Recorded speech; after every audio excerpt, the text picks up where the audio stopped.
How's it going, YouTube? This is Peyton with the Steak YouTube channel, and today I'm going to be doing something a little bit different just to see how you guys like it. So in this video, I have a Ryobi power washer that doesn't run. It's new to me. I don't know anything about it. So we're going to see if we can find out what's wrong with it. So to begin with, we're going to confirm that it doesn't run because I'm just going off of word of mouth at this point. So I'm going to check for fuel. Make sure we do have gas in it, and we do have fuel, and it smells fresh, so that's a good start. Now, I'm going to turn the kill switch, make sure it's in the on position. Fuel line is in the on position. I'm going to pull the choke just because, and make sure, see if it runs.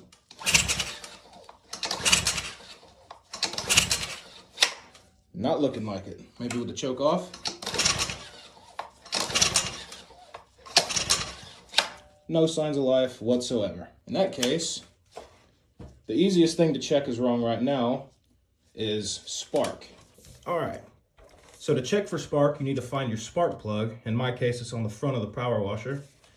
We're gonna snatch the boot off to expose the actual spark plug. Next, we just need to knock it loose, pull it out.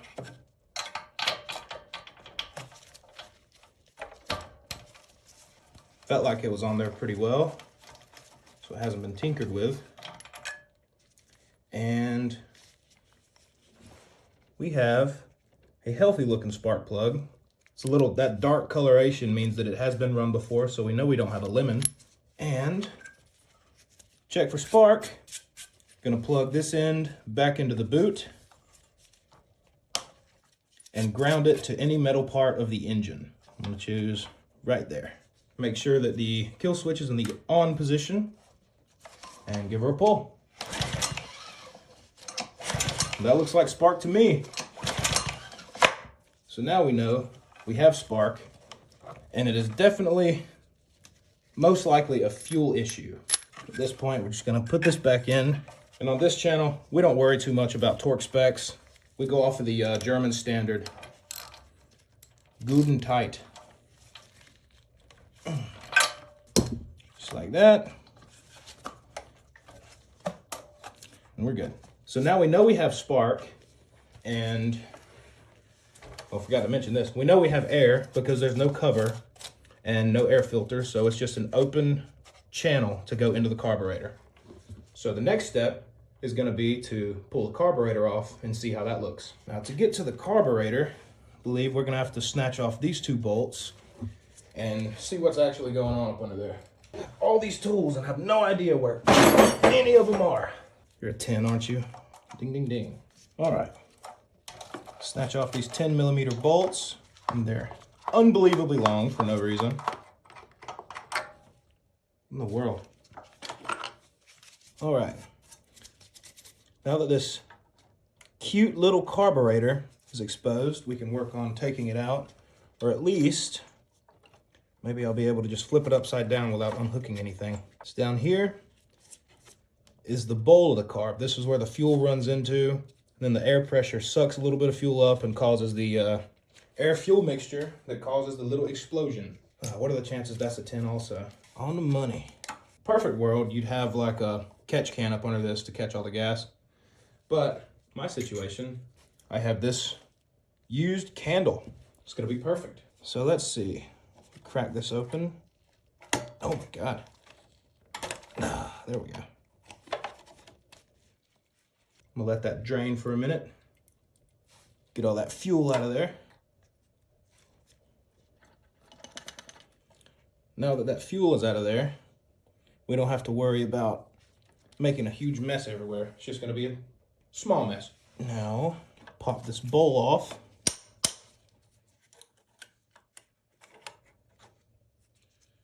And surprisingly, looks pretty clean in there. Maybe it is bad gas after all. Put that over there, along with the screw. Maybe we can flip this upside down without having to undo any linkages. That over.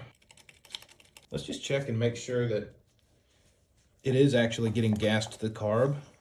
So if I open this valve, we should have gas run out. And that is good. Does it stop? Yeah, the float works. Needle valve works. There is, however, kind of an off color. It's not as clear as I'd like for it to be, but I think it should still run off of this. In that case, I think it's gonna be the jet in there.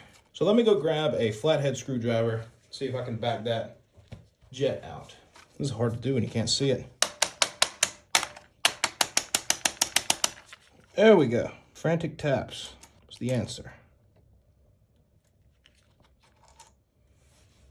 And these two came out just like that. Two different jets, and holding it up to the light confirms that this one right here hasn't stopped up at all, but this one stopped up. So that makes me think this tiny little jet is stopped up. So I'm gonna take some of this carbon choke cleaner, line it up right with the jet, and see if I can blow that stuff out. Whoa. Absolutely nothing. It's supposed to be shooting out on a really high pressure line, but nothing is going through that little hole. Oh, does it help if you drop it? I'm gonna see if I have some fishing line laying around that I can run through this little hole to work some of that stuff out. All right, got a little strand of fishing line. See if I can work through this. And this can take a while, so you just have to be patient with it and keep working on it.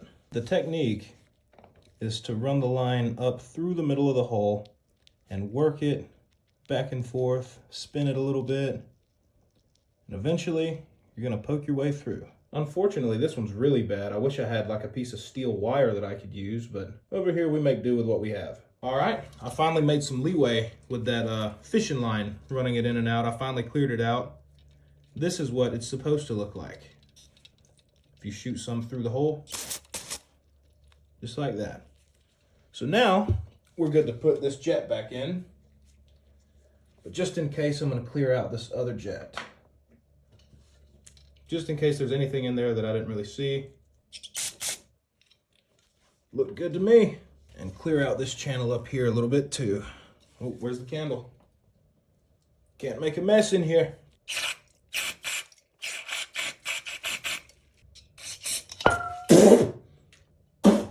Shit! Yeah, dude, wear your PPE if you're gonna do this.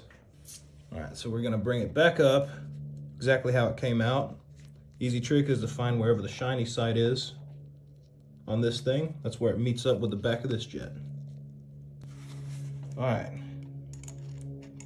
Goes back up there, and then is chased by this, followed up there, till it's snug in place, just like that. So now, we can put the bowl back on after a brief little blowout, just in case there's any dirt or debris in there.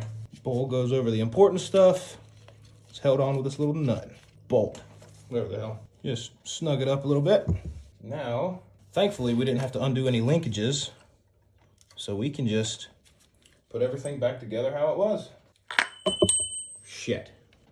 Now this lines up like so.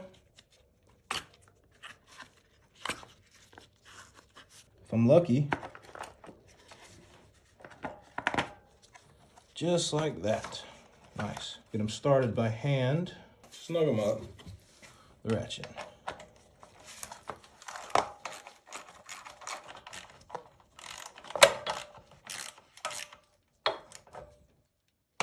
Okay, so now we know we have spark, and since I cleaned out the carburetor, I'm pretty certain that we have fuel.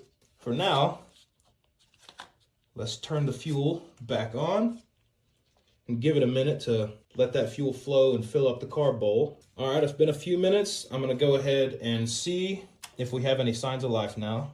I'm gonna turn kill switch to the run position, pull the choke, and give her a pull. Well, that's a good sign. It's definitely firing.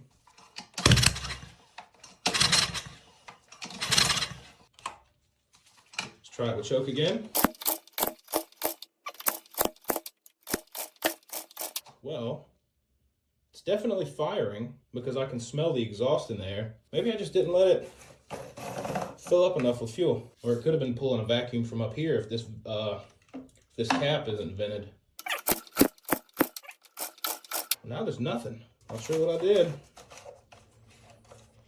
Might need to adjust the valves because it's firing, but it's just kind of backfiring every time I start it. It's like it's firing one time and it's intermittent. The exhaust isn't clogged up.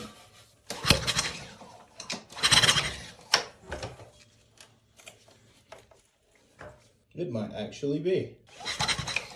I think our exhaust is clogged up. But while I was pulling it, I tried covering this with my hand, and I felt absolutely zero pressure coming out of it. Muffler right here.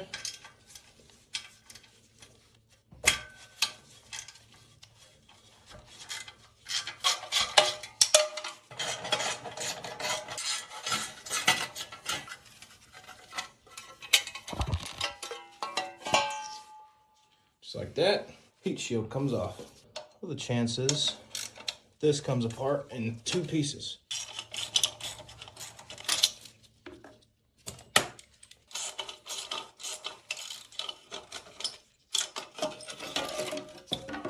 This right here is the muffler. And obviously it just muffles the sound coming out of the engine. But if it is stopped up somewhere or somehow, it's not going to run too well. And there is a lot of carbon deposits in there as well. So that's possible. You turn the kill switch to off to see if anything flies out of there.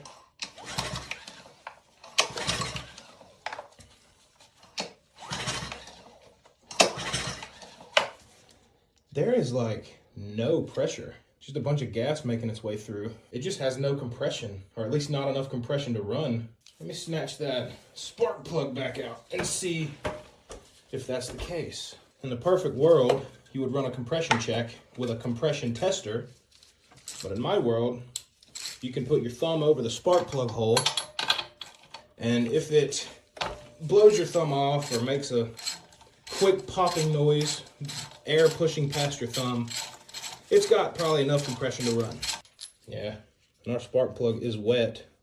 So now we're getting fuel, which is good, but let's make double sure that's in the off position.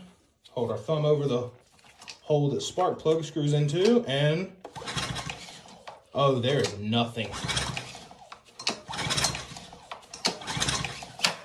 Okay, let's check and see how bad the valves are. Because if the valves are way out of tolerance, they could make the valves move in a way that isn't good for creating compression.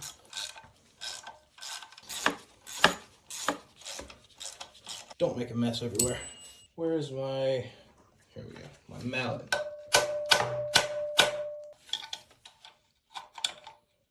This thing does not want to come off at all. Oh my goodness. She just wants to retire, but I'm not going to let her. I am straight up bending this out. It's still not popping loose. Oh boy.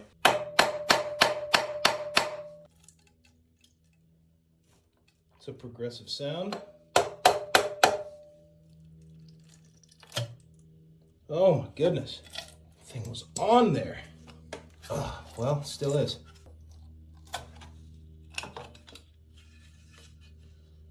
Wow. So now,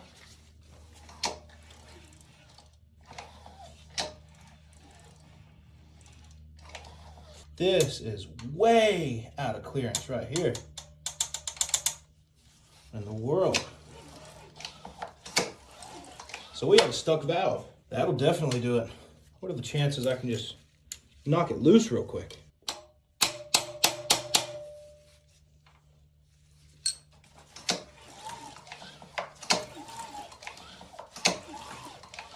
Oh, moving now. The valve is completely stuck. Pry it out.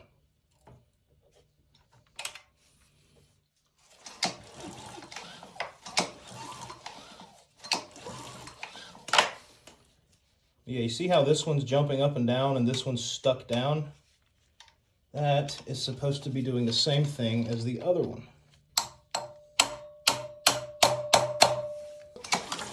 Popped right back out. Let's work it in and out a few times. Loosen it up some. Hey, there we go. Nice. It's moving now. So yeah, it was just a stuck valve. Have any compression now? Oh yeah. Oh my God, nice. So what happened, this valve right here was seized. Completely seized, wasn't moving at all.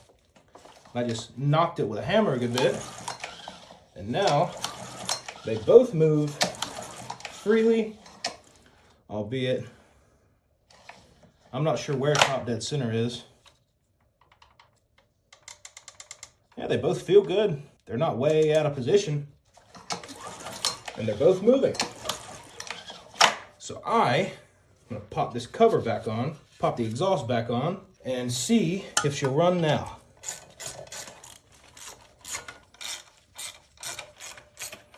It's long, rusty screws. There's a heat shield. Oh, that sounds horrible. Oh, boy.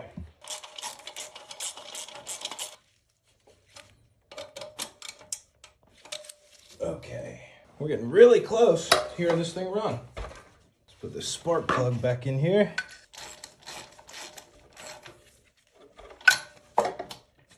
All right, I'm willing to bet dollars to dimes right now that she's about to start. Put it in the on position, pull choke.